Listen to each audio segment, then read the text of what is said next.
Meus amigos, paz de Cristo. Cara, que honra a gente estar aqui mais uma vez. Hoje, para lembrar mais uma coisa, nós estamos numa temporada de aniversário e todos os nossos sermões são não se esqueça. Ou talvez do lado positivo da moeda seja se lembre de. E nós já falamos aqui sobre você não se esquecer da missão da igreja, né? Não se esquecer da visão, da nossa visão de igreja, né? Que é ser uma igreja, né? Belo Horizontina, cristã antes de tudo, né? Ortodoxa. E ao mesmo tempo pós-moderna, uma igreja do nosso tempo, né? Uma igreja que conversa com as pessoas da nossa geração, com as pessoas da nossa cidade, né? Não uma igreja que anuncia um evangelho do século XIX, com uma linguagem do século XX, para pessoas do século XXI. Você não vai conseguir alcançar. Simplesmente há problemas de linguagem aí. Enquanto isso, você está preocupado, xingando a linguagem do Todes, Todix e coisas do tipo, enquanto você deveria estar se preocupando imensamente em entender a mentalidade dessa galera para poder anunciar o evangelho ali. Porque as estruturas e as formas de pensamento não são mais as mesmas do século XX, muito menos do século XIX. E às vezes as nossas igrejas estão aí para isso. Bom, depois Vitor pregou para a gente aqui um sermão maravilhoso na semana passada. Não se esqueça da comunhão. Missão, visão, comunhão, que faz parte dos nossos valores. E hoje eu queria lembrar vocês, como igreja Estação Casa, não se esqueça de evangelizar. Lembrando que esses sermões que a gente está pregando é para a gente voltar nas nossas declarações de missão, de valores e de coisas que são importantes para nós, temas que são importantes para nós, e verificar em que áreas a gente está caminhando bem e no que a gente precisa melhorar, né? Tem coisas que a gente precisa, ao longo da caminhada, parar, fazer um balanço e dizer, cara, tem alguma coisa errada aqui comigo, eu vou dar uma mexida nesse negócio. Né? Então, sobre a missão, a gente aprendeu um monte de coisa que a gente precisa lembrar de quem nós somos, né? Sobre a nossa visão, sobre a comunhão ainda mais, né? Tanta coisa que a gente vai esquecendo ao longo da caminhada, que comunhão é uma coisa importante para essa igreja, para a Estação Casa, né? E a gente caminha sem comunhão, a gente esquece disso na hora de contribuir os nossos dízimos e nossas ofertas. Às vezes deixamos as despesas da igreja nas costas de algumas pessoas. Ou na hora de servir no voluntariado, deixamos toda a atividade nas costas de algumas pessoas de sempre para fazerem e tudo mais. Mas hoje eu queria focar aqui com vocês na evangelização. Evangelização é uma tarefa primordial, uma tarefa central da Igreja de Jesus. E nós não podemos esquecer disso. Então, nesse tempo do nosso aniversário, eu queria exortar vocês, como pastor dessa paróquia, não se esqueça de evangelizar. Não se esqueça das boas novas. Tem gente que acha assim, pô, entrei numa igreja ali, então um pessoal meio alternativo e tal, uma igreja mais ou menos do jeito que eu gosto e... Pô, eu já tô me libertando aí daquele tanto de coisa chata que eu vi em outras igrejas e tal. E aí, de repente, eu já vi gente falando, porque não precisa dessa coisa assim de ficar orando toda hora, né? Aí, pelo contrário, se dá mal, porque na igreja anglicana o que você mais vai fazer é orar. E a gente tá o tempo todo exortando os irmãos, gente, você já fez a oração de hoje? Já fez o devocional? E pior, né? Uma vez não, a gente chama para fazer devocional de manhã, meio-dia, à tarde, na hora de dormir. Por quê? Porque a vida cristã é orar, né? E uma dessas coisas que muitas vezes a gente esquece, cara, é a evangelização. Nós somos criados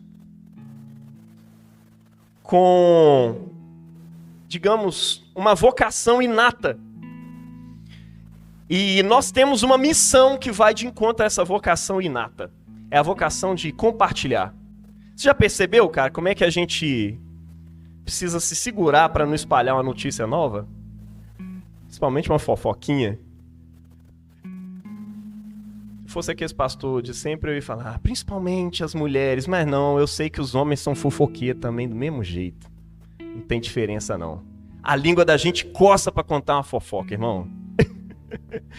E você sabia disso, cara? Fofoca estimula o seu sistema de recompensa no seu cérebro, libera dopamina, endorfina, que eles têm lá, serotonina, deixa você viciado, cara. Fofoca é tipo crack. E aí você fica viciado em contar fofoca. E traz bem-estar imediato. Na hora que você conta uma fofoca, cara, aquilo enche seu coração. Porque você tá trazendo a novidade, você tá entendendo? A novidade é sua. Ninguém mais contou, ninguém sabia, você contou. Aqueles canais de televisão gostam de trazer assim, trazendo aqui em primeira mão, notícia inédita aqui pra vocês. Primeira vez, quem tá trazendo, com exclusividade, somos nós aqui da... Aí fala o nome do canal da televisão. Mas é engraçado porque isso traz bem-estar. Isso vai de encontro a um outro anseio desenfreado humano, que é o da curiosidade. O ser humano adora saber notícia nova, cara. Por isso que a fofoca sempre encontra um lugar. Porque sempre tem um curioso, doido pra saber das novidades também. Então assim, o fofoqueiro e o curioso estão sempre andando juntos. E é interessante porque revistas e sites de fofoca ganham rios de dinheiro em cima da nossa curiosidade. A gente é doido para ganhar para ganhar novidades, saber das novidades. É doido para ganhar dinheiro também, mas na falta disso, uma fofoca faz supre o lugar do dinheiro às vezes, né? Pessoas adoram saber novidades. Páginas e mais páginas todos os dias crescem e alcançam seus objetivos a partir do seu ímpeto de compartilhar uma notícia nova. E é interessante esse mecanismo, né? Quando você compartilha, você ganha likes da sua bolha, lógico. E aí você fala, não, velho, tô mudando o mundo aqui. E a sua bolha curte, fica feliz. O Instagram compartilha aquilo ali dentro da sua bolha. As pessoas começam a comentar e você fala, não, velho. A princípio até achei que nem era relevante, mas agora eu tô vendo que, nossa, gente, se eu morrer, esse mundo vai por água abaixo. Porque a gente se acha importante demais ali. Mas por quê? Porque o Instagram, não sei se você sabe, mas todas as empresas que trabalham com comunicação, e o setor de comunicação de todas as empresas tem psicólogos ali, enfim, neurologistas, gente que mexe com tudo quanto é área para poder sacar o seu cérebro, como é que ele funciona. E não é para assim, vou poder te manipular. É tipo é te manipular, sim. Do jeito, mas é para uma coisa boa, é para os nossos propósitos. É para você querer a Coca-Cola. É para você desejar alguma coisa que eu tô te oferecendo. E aí você transforma aquilo em necessidade. Por exemplo, você tem um carro que tem 4 rodas, te leva em todos os lugares. Mas você precisa daquele que está sendo anunciado agora, o do ano. Ele... não sei o que ele tem diferente, mas todo mundo tem ele. Foi anunciado na propaganda assim... Antigamente, eu estava vendo uma propaganda da década de 60 aqui no Brasil, sobre a variante, a nova variante. E aí o cara da propaganda vai anunciando assim... A nova variante, cadê o motor dela? Não tá na frente. Aí vai, puxa, mas não tá atrás? Cadê esse motor? E olha quanto espaço, porque quando não tem o motor, cabe mala. E aí, você tem um espaço para as pessoas ficarem aqui dentro. A nova variante é maravilhosa, aí vai mostrando como é que ela é, como é que ela funciona. Cara, passou essa época. A mentalidade da galera agora é outra. Não se apresenta mais um produto em cima daquilo que ele faz. Se apresenta a experiência. Você precisa ser. Você precisa experimentar isso aqui. Experimente a sensação de uma viagem no tempo. Entre nessa máquina. Você precisa. Tinha uma propaganda da Wine que colocava, eu esqueci o que era, cara. O que faz a sua vida valer a pena? Olha só. Não tem nada a ver com vinho, não tem nada a ver com o sabor do vinho. Mas a propaganda já puxa assim, o que faz a sua vida valer a pena? E aí vai puxando um monte de coisas filosóficas e tal, e bota as pessoas assim, com um olhar, eu quero ser isso. E aí já puxa wine, oferece aí de repente alguma coisa para fazer sua vida valer a pena. Se não estiver valendo muito a pena, pelo menos você bebeu, anestesiou a tristeza.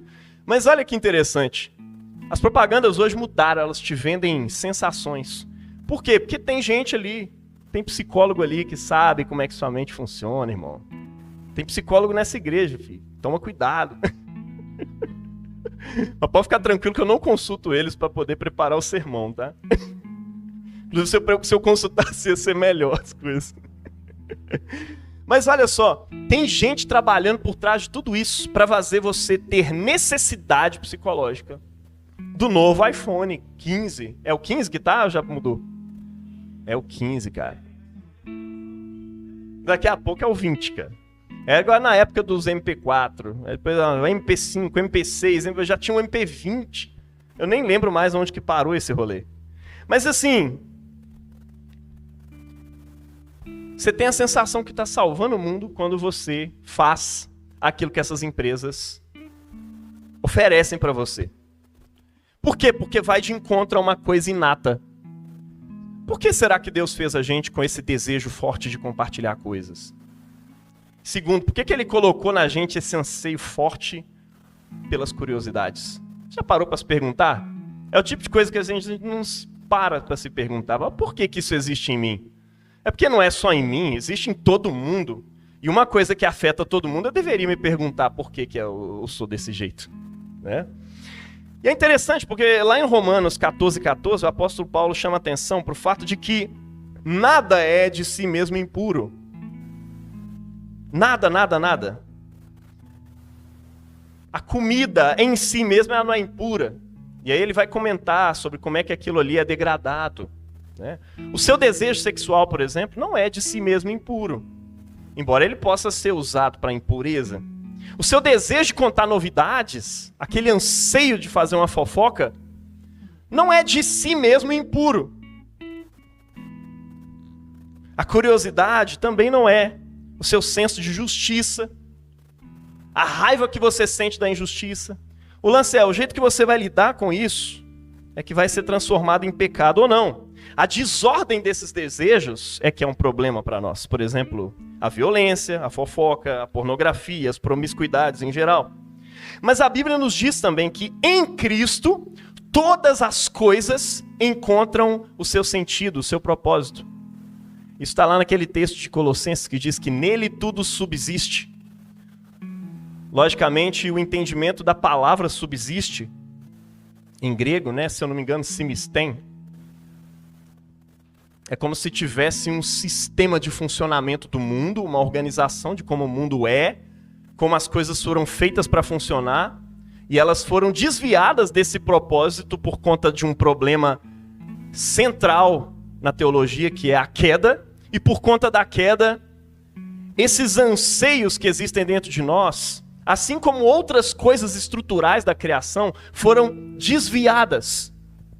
Então existe uma estrutura e existe uma direção errada para onde ela foi levada por meio da queda. E existe uma direção que Cristo pode dar novamente. Porque em Cristo, quando você encontra o Cristo, o Messias, como aquela mulher samaritana encontrou na leitura de hoje, eu acho linda essa leitura. Ela de repente encontrou o sentido da vida dela. E você viu como é que ela anuncia isso pra galera? É igualzinho a reportagem. Eu encontrei um cara que me falou tudo da minha vida. Não seria ele, por acaso, o Cristo? Véi, ela desperta a curiosidade na galera. Fala, como assim? É sério, um cara que adivinha as coisas. Caraca, mano, eu tenho que conhecer esse cara. Ele me falou que eu tive 5 maridos. E o que eu tenho agora nem é marido. Olha, até isso ele sabia. E eu nunca tinha visto ele na minha vida. E ele me ofereceu uma água lá, mano. Eu ia pegar a água, nem entendi direito, mas ele falou que ia me dar uma tal de água viva, que se eu tomasse nunca mais ia ter sede e tal. Será que ele não é o Cristo? Enfim, Jesus tinha falado com ela que ele era o Cristo, mas ela arrumou uma estratégia para trazer Samaria toda lá para aquele lugar para ouvir Jesus. Às vezes assim, a gente sabe das verdades, às vezes nem sabe, né? E a gente chega para as pessoas, você já ouviu falar de Jesus? Olha, Jesus, em hebraico, significa Yeshua, né? Yahvé, que salva e tal, não sei o quê. Ele nasceu em Belém, e não sei o quê. Aí você começa a contar toda uma história ali concreta, nada instigante, deixa as pessoas assim cansadas de você. E não parece uma boa notícia. Às vezes parece até uma má notícia o jeito que a gente compartilha o evangelho, muitas vezes. Mas essa mulher encontrou uma forma assim de compartilhar que foi de encontro à curiosidade que todo mundo tinha naquele tempo. Sim, no tempo de Jesus, todo mundo estava assim, olha, a mensagem dos profetas dizem que o reino de Deus vai chegar. Vai ter o dia que Yahvé mesmo vai vir e vai ter uma figura lá que a gente vê no quebra-cabeça das profecias. Parece que tem uma figura que chama Messias e que meio que vai governar o mundo em nome de Deus. E vai acabar com os governos injustos. E a justiça vai ser instaurada no mundo e tudo mais. Então tinha essa coisa. E todo mundo ficava assim, cada bebê que nascia, será que ele não pode ser o Cristo? Então todo mundo já tinha aquela curiosidade. E ela já jogou, será que ele não é o Cristo, não?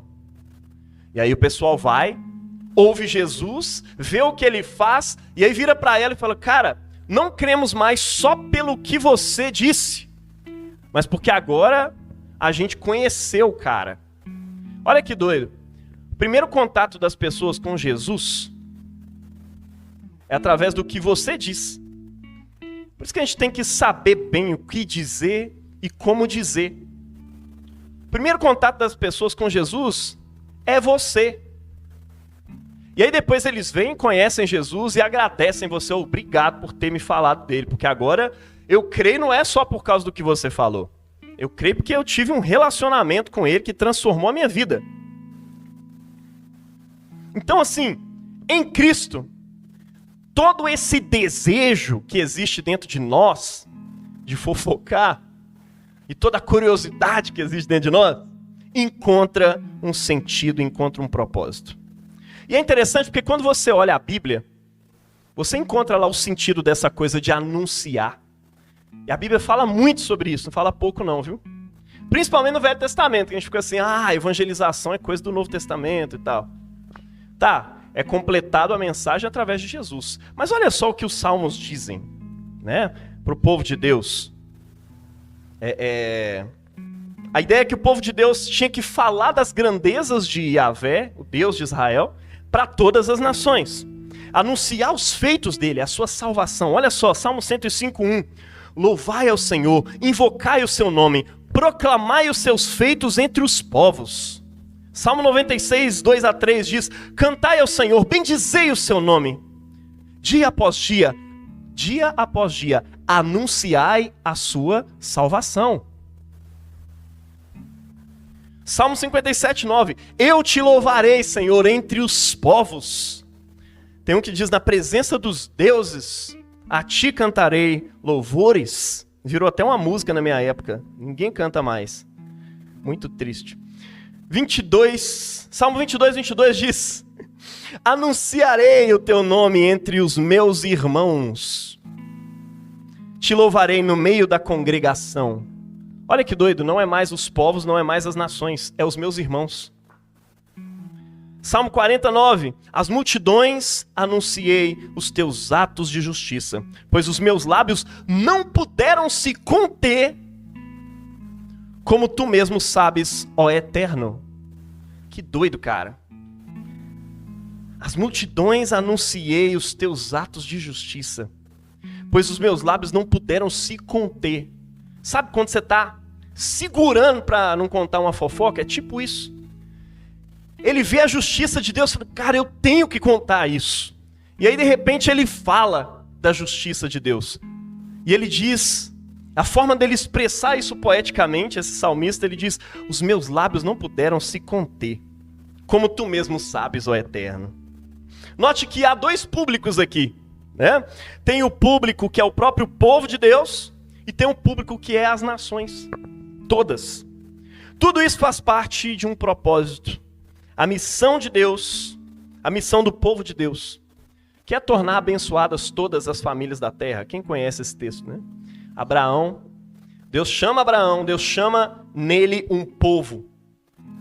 Um povo que é para os outros povos. Um povo que é para que através deles todas as nações da terra sejam abençoadas. Ou seja, tudo isso vai de encontro ao propósito da existência daquele povo.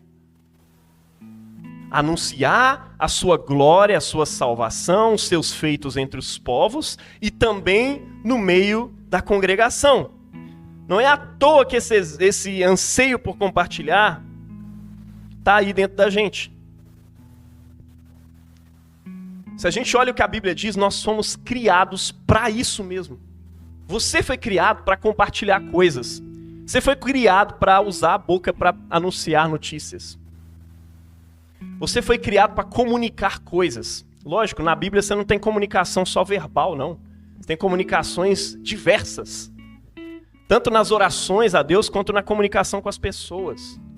Na Bíblia você tem escritos. Tem hora que o profeta não dava conta mais de falar. E Deus falou, anota esse negócio, escreve em tábuas gigantes aí para que possa ver até quem está passando correndo. Anuncia, prega. Deus queria que você compartilhasse com todo entusiasmo para os de dentro e para os de fora. E olha só, esse entusiasmo começa... Veja, nós estamos lendo só salmos aqui. O que são os salmos? Salmo era a liturgia do povo de Deus. Era a liturgia do povo de Israel. Até hoje é. Você vai numa sinagoga, o povo lê os salmos, todo mundo repete, igualzinho na igreja anglicana, igual na igreja católica. O povo está lá repetindo esses salmos, todas as vezes eles decoram esses salmos, né? E é engraçado, porque o salmo está dizendo exatamente isso. Ele quer encher o seu coração. Os salmos são os louvores do povo de Deus. Começa no louvor. Louvor é um ato de elogio, é um ato de adoração, é um ato de música. A ideia da música é que a informação que está na sua cabeça passe para dentro do seu coração e vire emoções fortes.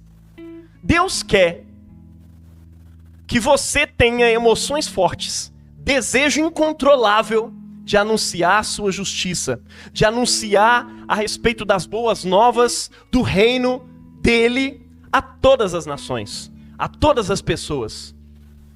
Você está entendendo? Esse é o propósito. É por isso que isso é evangelizar, né? Isso é anunciar o evangelho. É anunciar as aplicações do evangelho a todas as áreas da nossa vida. É por isso que Paulo diz a Timóteo, lá em 2 Timóteo 4,12, né? Na presença de Deus e de Cristo Jesus, que há de julgar os vivos e os mortos por sua manifestação do seu reino, eu te exorto solenemente, Timóteo, pregue a palavra. Esteja preparado a tempo e fora de tempo. Repreenda, corrija, exorte com toda a paciência e doutrina. Então, evangelizar, meu irmão, não se esqueça de evangelizar, tá? Mas o que é evangelizar? Primeiro, evangelizar é uma dupla vocação. É um duplo chamado.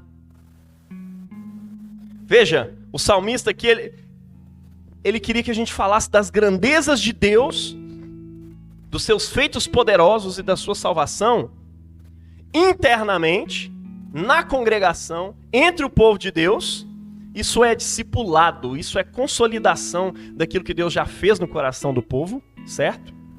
Lógico, para o povo de Israel era um povo que já tinha nascido dentro da aliança, e aí eu proclamo essa salvação de modo a discipular os meus filhos para que eles continuem no caminho da graça de Deus. Mas hoje, como igreja, nós fazemos isso com os nossos filhos e com aqueles que se converteram ao longo do caminho e começaram a andar com o povo de Deus, entendendo que o povo de Deus não é mais o povo judeu circuncidado ao 8º dia, ou as esposas dessas pessoas circuncidadas ao 8º dia, ou as filhas.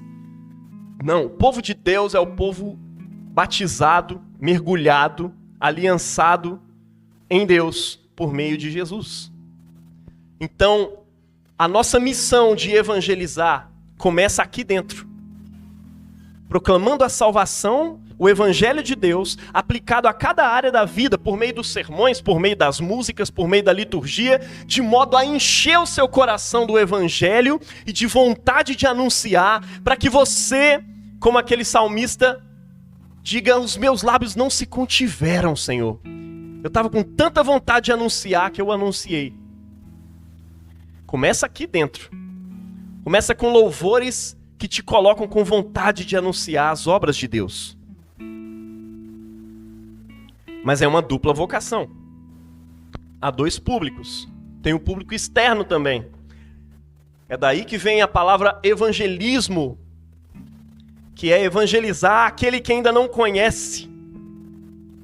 E é uma responsa da igreja para com os de fora. Você é responsável por anunciar a salvação de Deus para todos os que são de fora. Então, assim, é tolo e tola aquele que acha que a missão da igreja é só para os de fora. Tem gente que acha isso, né? Missão, evangelização é evangelizar, né? Pregar o evangelho para quem não conhece Jesus. Né? Olha, seu conhecimento ainda é um pouco raso a respeito do que é pregar o evangelho, tá? Aqui dentro a gente é inspirado e se apaixona pelo evangelho. E mais, aqui dentro a gente é discipulado pelo evangelho.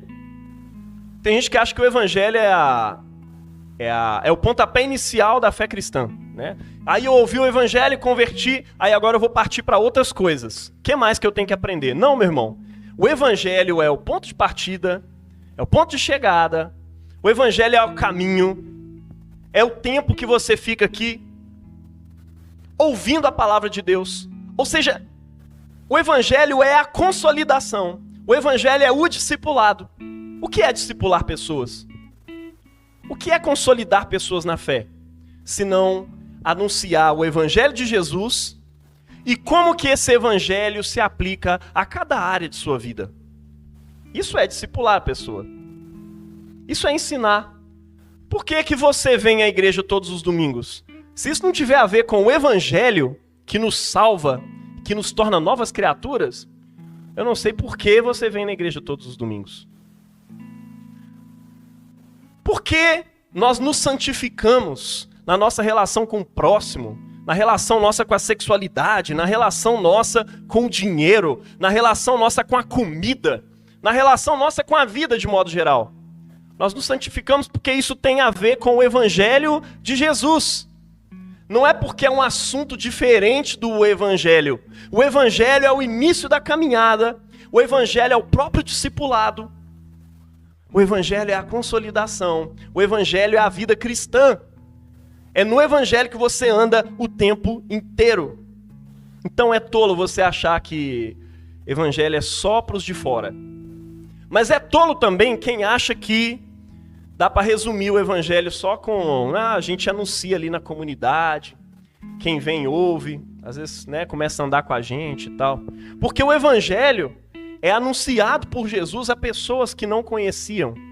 E depois Jesus vai te dar uma missão, esse vai ser o próximo ponto nosso. Mas antes disso eu quero que você entenda, a vocação é dupla.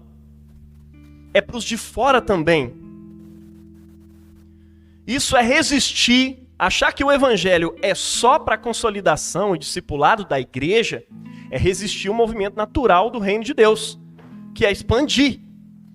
E é isso que a igreja de Jesus fez. Lá em Atos, essa igreja, o apóstolo Pedro prega, converte 3.000 pessoas.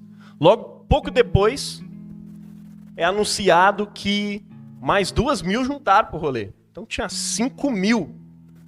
E a igreja vai crescendo, esse era o grande propósito. Tem gente que tem problema com igreja crescer. Olha, igrejas crescem. Lógico, elas precisam crescer saudáveis. E crescer não é o nosso projeto de vida, não é a nossa meta. A nossa meta é glorificar a Deus, anunciar a sua salvação, discipular pessoas, né? Reconciliar pessoas com Deus. Crescimento, cara, é consequência disso. Por isso que a gente não fica botando aqui metas de crescimento. Bia, quantas pessoas ganham para Jesus essa semana?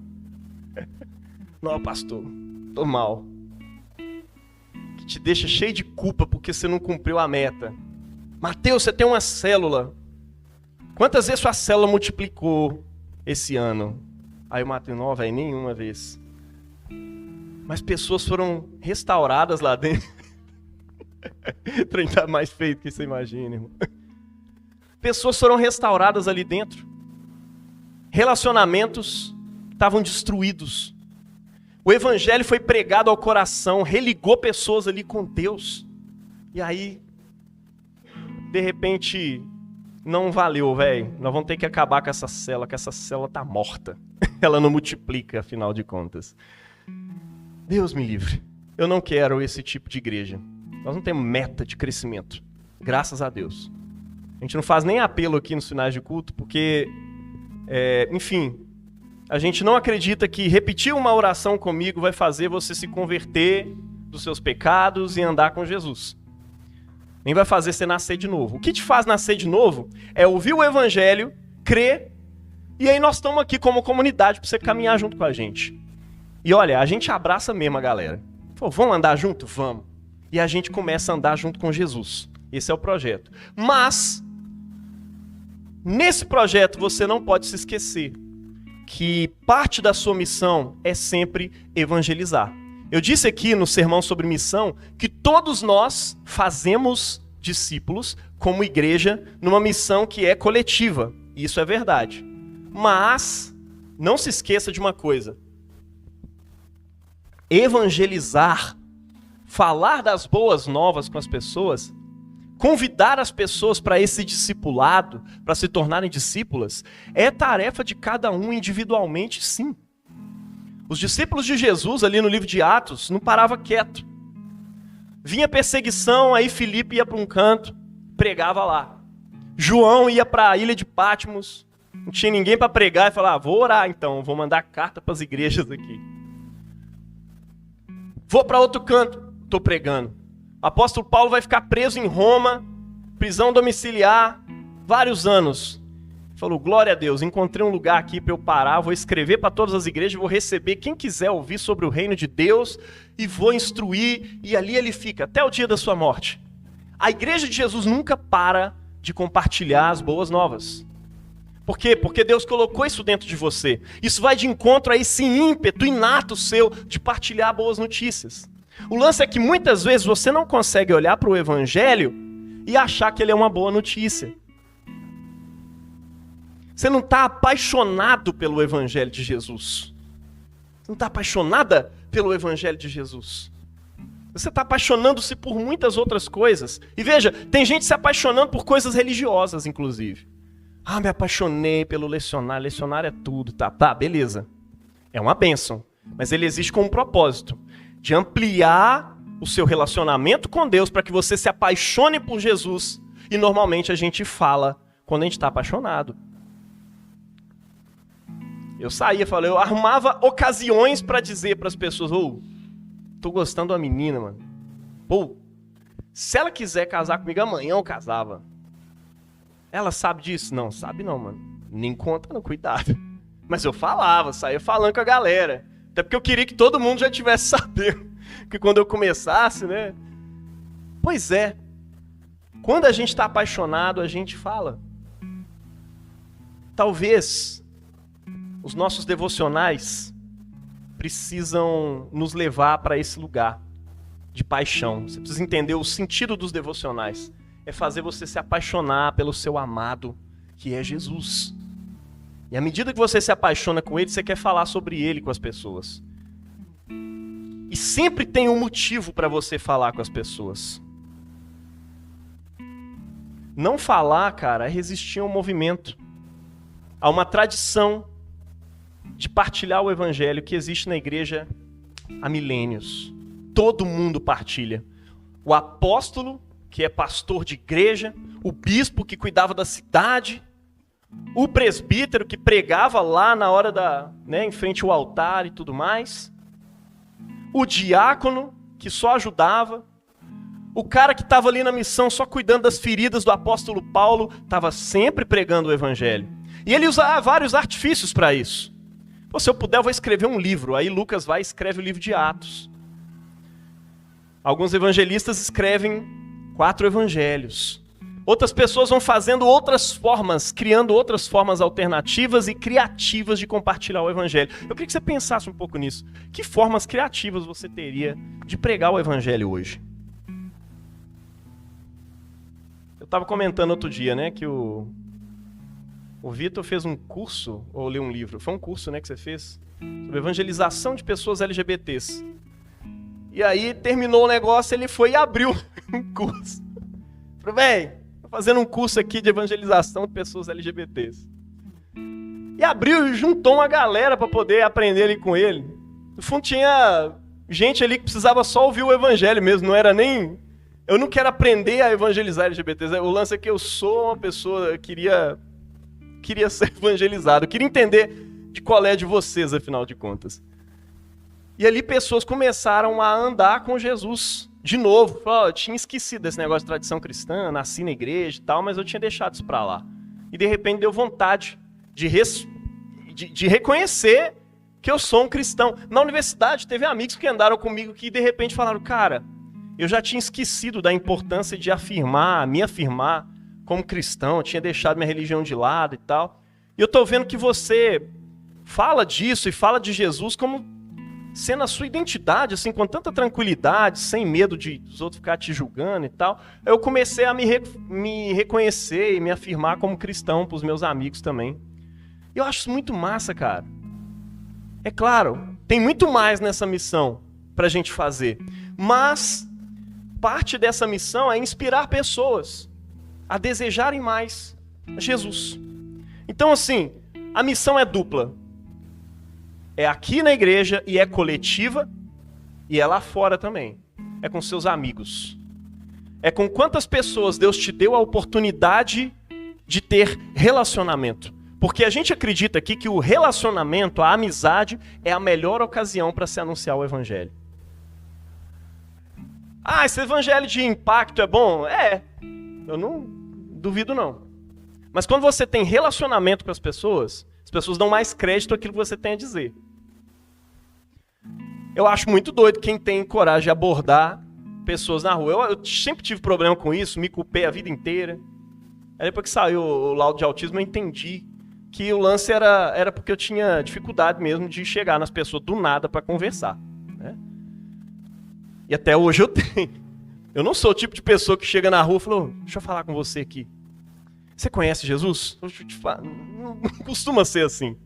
A gente vai desenvolvendo amizades, vai fazendo... Mas tem gente que tem um dom de fazer isso. Amarildo, mano, é um cara que ia pra praça, pegava uma Bíblia, imagina, e começava a pregar. Claro, isso foi amadurecendo ao longo do tempo. Teve um tempo que isso era só meter o pau nas igrejas corrompidas e coisas do tipo. Mas o evangelho de Jesus também era pregado ali para as pessoas. E tem gente que tem essa coragem. Cada um precisa usar o dom que tem. Por exemplo, tem queimado meu coração ultimamente, né? Eu escrevi meu mestrado sobre fanzines. Para quem não sabe, fanzine é uma... Nossa, como é que explica isso? É revista do fã, é isso. Porque tinha as revistas oficiais, cara pra caramba e tal, de quadrinhos, de diversos assuntos, música e tudo mais. E assim, os fãs das bandas, às vezes sabiam mais do que os editores de uma revista chique lá e tal. E assim, queriam uma coisa mais acessível também, né? E eles mesmo iam lá e faziam, velho, na mão. Fazia bricolagem, pegava os títulos lá de jornal, colava, recortava, botava um trem todo coloridão, tudo bagunçado, botava uma mensagem, escrevia à mão às vezes na máquina de datilografia, isso ali nos anos 70, 80. E por fim, cara, você tinha uma matriz, aí ele ia lá e xerocava um monte daqui, uns 1000 daquilo, saía distribuindo no show, na cidade e tal. Você é fã de banda? Toma aqui, velho, essa banda é muito... E aí saía compartilhando essas paradas. E fanzines foi um lugar, foi uma produção textual, né, foi um objeto de escrita muito usado assim, para reforçar a identidade das pessoas dentro do rock, dentro do movimento punk, né? Dentro dos movimentos de HQs também, teve muito fanzine, né? A gente criava os próprios fanzine. Hoje em dia isso gourmetizou, né? Tem até exposição disso ali no Expo Minas. No Expo Minas não, no coisa aqui, esqueci o nome. Mas enfim, essas coisas, cara, fazem parte de uma identidade. Vocês lembram que a gente falou que o propósito de Jesus era que a gente alcançasse etnias? nações, tem uma galera que é identificada com esse rolê. Inclusive na década de 90 aqui, em BH e em outros lugares, nasceram as igrejas undergrounds. Igrejas com a centralidade musical muito forte, rock and roll na veia, igrejas underground mesmo, a galera que chegava lá assim, era homem cabeludo, mulher careca, é isso. Tudo tatuado, piercing, tudo quanto é lado. E a forma de identificação, uma das formas, isso que eu fui escrever no meu mestrado depois, uma das formas de criar a socialização, a identidade das pessoas com o movimento, crescia dentro dos fanzines que eram produzidos ali, especialmente os fanzines que conseguiam ter mais continuidade. Porque tem fanzine assim, o cara faz toda uma preparação e lança, no próximo nós vamos falar sobre isso e tal. Aí passa 2, 3 anos, nada foi feito. Mas, dando continuidade aqui ao último fanzine, que foi há 6 anos atrás, aí os caras ali escrevia. Mas é interessante isso, é parte de uma cultura. E tem queimado meu coração, falou, cara, eu quero escrever fanzine. Sabe por quê? Quando eu era adolescente, eu estava na escola e o meu lugar preferido era a biblioteca. Aí eu fui para a biblioteca e fiquei assim, por que eu não prego o evangelho? Eu tenho dificuldade para isso. Não fazia ideia de que essa dificuldade era realmente inata mesmo. Mas eu falei, cara, diante da minha dificuldade, o que eu vou fazer? Eu vou escrever um folheto, mas esses folhetos de igreja é muito feio, muito chato, ninguém quer ler isso. Aí eu fiz o meu. Falei, boas novas, como é que eu vou fazer? Vou pôr bagulho novo. Pelo amor de Deus. Escrevi lá, bagulho novo. Tem uma novidade muito doida para te contar. Aí eu escrevi o evangelho, começando de Adão e Eva. Não sei o quê. Por que a gente precisa de salvação? E Jesus tal, não sei o quê. Falei, não, velho. Eu não sabia na época que eu podia fazer xerox e ampliar aquilo ali. Aí eu fiz aquele, falei, não, velho, durou umas 2 horas para fazer um, mas eu vou fazer outro. Aí eu fiz uns 2. E aí eu saí na rua, falei, eu vou escolher a dedo para quem que eu vou entregar. Que eu lembro, porque senão alguém vai jogar isso no chão. Eu vou ficar muito irritado, vou perder horas da minha vida. Estudar nada, né? Eu ficava lá escrevendo folheto. Aí, cara, entreguei para um cara, folhetinho para você e tal. Ele, escrita caneta, velho, que doido. Aí eu fui lá pra frente da rua, sentei, escondi, fiquei olhando o que ele ia fazer com o folheto. Pra minha surpresa, ele leu o folheto inteiro. Nossa, velho, que doido. E a primeira pessoa que passou perto dele, ele chamou. Véi, chega aqui, dá uma olhada nisso. E passou pra outra pessoa. Não sei mais o que essa outra pessoa fez e tal. Depois eu falei, cara, eu tenho que ir embora pra casa também, né? Vai ficar tarde, sou só um adolescente, menor de idade. E deixei lá. Mas olha que interessante, cara. Foi uma forma que o cara olhou, achou interessante, passou para os outros. E foi uma inovação, porque eu venci ali minha barreira da timidez, de chegar numa pessoa e pregar para ela. E eu preguei ali. Agora pensa, hoje você tem Instagram. Eu estou tomando uma postura de usar realmente o Instagram, porque ele só atrapalha a minha vida. Aqueles Reels são assim, infernais. Então você vê, você já perdeu horas ali, né? Aí às vezes eu vou pro YouTube pra ver se não tem isso, agora tem uns shorts. Aí não tem jeito, cara, me pega. Aí eu falei, não, eu vou usar intencionalmente o meu Instagram pra pregar pra galera, pregar o evangelho, falar de Jesus, inspirar igrejas e tudo mais. Aí eu comecei a fazer isso, comecei com texto de crianças lá, postando outras coisas. Mas eu quero, cara, usar aquela ferramenta ali pra poder inspirar pessoas a desejar Jesus. A pregar o evangelho pra galera. E a gente precisa disso. Só que um problema muito forte que a gente enfrenta hoje é não saber o que é o evangelho. Primeira coisa que você tem que estar ciente é que evangelizar é uma missão dada por Cristo. Lá em João 17:8, ele está orando a Deus, ele fala assim, Pai, assim como tu me enviaste, eu também os enviei. Como assim? Assim como tu me enviaste? O que Jesus fez? Deus estava em Cristo reconciliando consigo o mundo. O que ele fazia? Ele pregava o evangelho do reino. Ele anunciava assim, gente, está vendo lembra daquela história lá, da chegada do reino de Deus? Pois é, chegou. Sério? Sim. Agora, justiça e paz vão se beijar. Sabe como é que Jesus faz isso? Bem-aventurados vocês que são pobres. Cara, eu tenho uma boa notícia para vocês que choram. Vocês vão ser consolados. Cara, eu tenho uma boa notícia para vocês que tem fome e sede de justiça. Vocês vão ser fartos. E aí ele vai trazendo um monte de mensagem ali em cima da montanha. Essa é a forma de Jesus anunciar a chegada do reino de Deus ali onde ele estava. Porque onde ele estava, estava o reino de Deus. Porque era o rei que estava ali. E aí aqui Jesus está dizendo, Pai, assim como o Senhor me enviou, ou seja, para anunciar o reino e salvar pessoas por meio dessa mensagem, eu os envio agora. Jesus foi quem disse para nós, ide por todo mundo e pregai o evangelho. Anunciem o evangelho. Essa é a missão. A grande comissão, cara, é uma ordem de Jesus diretamente para mim e para você. Mas o que é evangelho?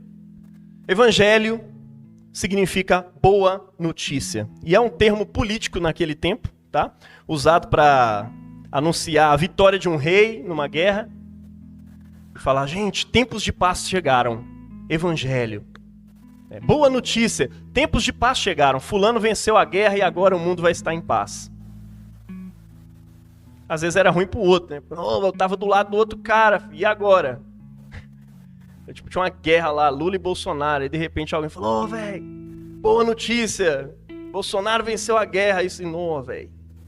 É porque eu tava do outro lado, o que eu faço agora? Era tipo assim, era uma boa notícia, lógico, para alguns. Mas é engraçado, porque quando o outro lado tava na questão, os imperadores geralmente não matavam e destruíam aquelas pessoas. Eles propunham um termo de reconciliação. Olha o nome que era dado, né? Reconciliação. Vocês podem se reconciliar comigo agora. Inclusive, nos tempos do rei Herodes, uns 30 e poucos anos antes de Cristo, Otávio venceu a guerra contra o Marco Antônio, que estava na briga lá com ele pelo Império Romano inteiro. E adivinha quem estava do lado do Marco Antônio? O Herodes, rei de Israel. E ele foi um desses que tiveram que se reconciliar. Então ele chega diante do novo imperador e fala, Kyrie, ou seja, Senhor, eleison, tem piedade de mim. Me aceita nesse reino novo aí. Inclusive essa expressão na liturgia tem a ver com isso. É reconhecer que Cristo é Senhor e dizer, Senhor, tem piedade. Porque eu fazia parte do outro time. Eu sou pecador. No meio dessa história toda da salvação aí, meu rolê é outro. Mas tem piedade de mim. Me aceita nesse reino. Eu quero me reconciliar contigo. E Jesus está ali exatamente para isso. Para te reconciliar com Deus. E evangelho também significava o nascimento de um novo rei. Além da vitória de um rei, né? Significava o nascimento de um novo imperador e tudo mais. Significava um novo tempo está surgindo. Boa notícia. Geralmente é uma boa notícia para geral, para todo mundo. Agora, Jesus está conclamando as pessoas a anunciarem o seu evangelho. Anunciem as minhas boas novas. Então, primeiro, o evangelho é boa notícia, não confunda isso. O evangelho não é sobre converte, senão você vai para o inferno. Para de pecar, senão você vai para o inferno. Todo mundo sabe disso. Ah, se você não fizer tal coisa assim, não, velho, você está perdido. Evangelho não é sobre isso. Tá? Isso vai fazer parte de um discipulado. E é um discipulado de quem já se apaixonou por Jesus e pelo Evangelho. E aí, de repente, a questão dos pecados começam a fazer diferença para ela. E ela fala, eu preciso reconciliar todas as áreas da minha vida com Deus. Cristo, por meio do Espírito Santo, convence o homem do pecado, da justiça e do juízo. Então para de tomar o lugar do Espírito Santo, não é seu. Quando ele te pedir, no meio de um discipulado, para você instruir as pessoas a respeito de alguma coisa, faça isso. Fora isso, fecha a boca, para de encher o saco das pessoas. Porque a sua missão no Evangelho é anunciar a boa notícia. E que boa notícia é essa? É contar que um novo tempo surgiu, está surgindo. No corpo de Cristo glorificado, uma nova criação começou. Isso significa que a reconciliação de Deus com o mundo está aberta. Isso significa que as expectativas humanas que existem no coração de cada um por justiça, por paz, por alegria, por segurança, será satisfeita. Não do jeito que as pessoas esperam, mas do jeito que Jesus propõe. É por isso que Jesus começou a pregar e dizer: arrependam-se, pois o reino de Deus acaba de chegar. O reino de Deus chegou, arrependam-se. O arrependimento ali, meu irmão, tem gente que lê assim: ó, para de pecar, porque o reino chegou. Não é sobre isso. Jesus está dizendo assim: olha, gente, esquece as agendas de vocês sobre a chegada do reino. Cada um tem a sua proposta. Os essênios estão chamando todo mundo para o deserto para esquecer da religião institucional, esse rolê todo. Os fariseus estão falando assim: olha, abraça uma questão mais moral, porque quando o povo de Deus for mais moralista, mais certinho em cada aspecto do seu ser, o reino de Deus então chega. E tinha uns saduceus que era tipo assim: gente, Herodes é rei, Deus é rei, tá tudo bem. Pô, não tá tudo bem? Tá sim, cara, fica tranquilo, tá bem. Então assim, tinha essa turma toda que tinha os seus próprios projetos de chegada de um reino de paz e de justiça. E Jesus, como o Messias de Deus, chega e fala: olha, agora tem o meu. E o meu não é mais um. O meu é o único que tem mesmo. Porque daqui a pouco, o resto todo vai ser destruído. Uma nova criação vai começar. E quem tiver comigo, tá junto nessa coisa que a gente chama de reino de Deus. Você entendeu? Isso é anunciar o reino de Deus. Olha, Deus providenciou um novo tempo. E esse novo tempo acontece para todos aqueles que estão em Cristo Jesus. Mesmo num mundo de confusão, de perseguição, onde a igreja nasceu, sendo perseguida pelo Império Romano, sendo perseguida pelo povo de Israel, esse povo estava tão preenchido com a mensagem do Evangelho, e crendo tanto em Jesus, que a última arma que o Império Romano tinha para convencer as pessoas, que era a espada, a morte, eles não temiam nem isso mais. Então assim, o povo cristão era imparável, porque eles não tinham medo nem da morte, porque eles foram tomados por uma mensagem de uma nova criação. Pô, você vai me matar? Vou matar, tá tudo bem. É melhor que eu vou estar com Cristo agora e tal, e depois a gente vai voltar e vai tomar esse rolê todo aqui. Porque a nova criação é uma promessa para a terra. A Bíblia começa com o céu e terra se separando e termina lá no Apocalipse com o céu e terra se juntando de novo. Em breve isso tudo vai ser ressuscitado. E eu e você poderemos participar plenamente de um reino de justiça, paz e alegria no Espírito Santo.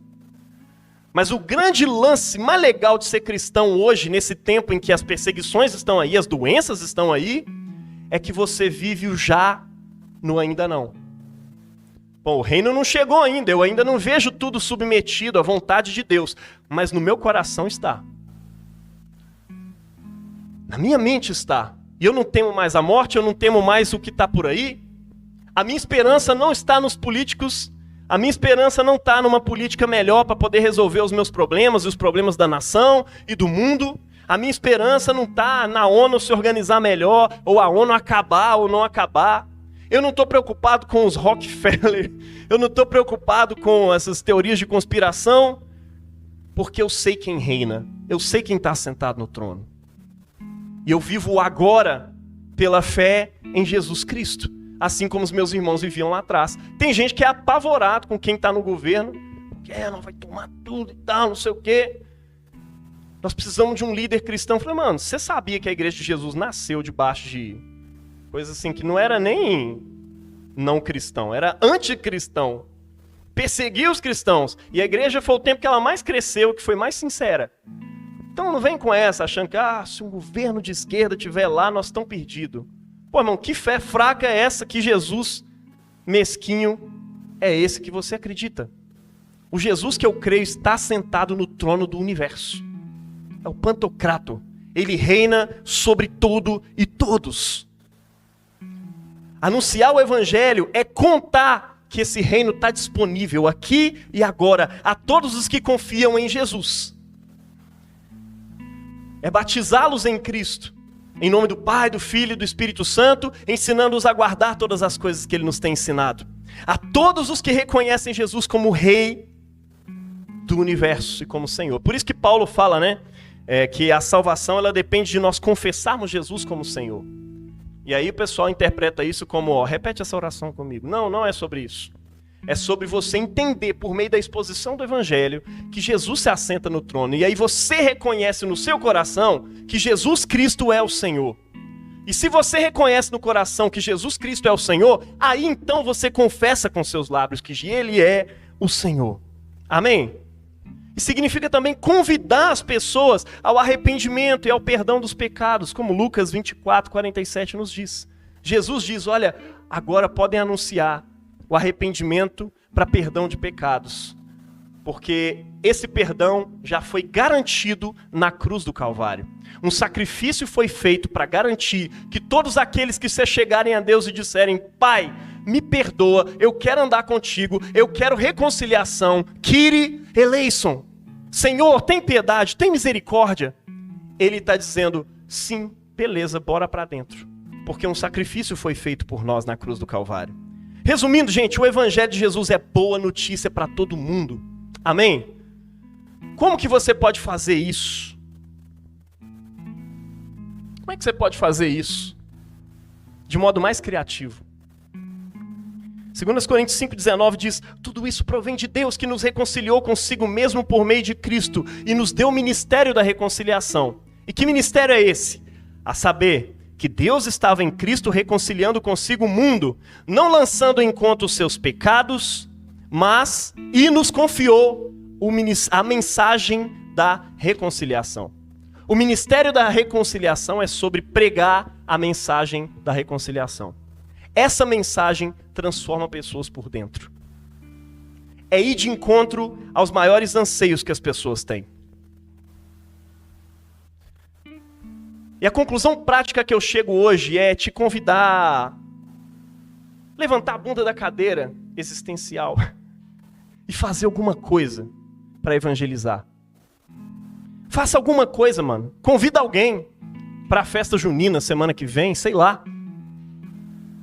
Monta um fanzine, posta no Instagram, anuncia o evangelho para as pessoas, começa a inspirar as pessoas, o desejo, o amor por Jesus.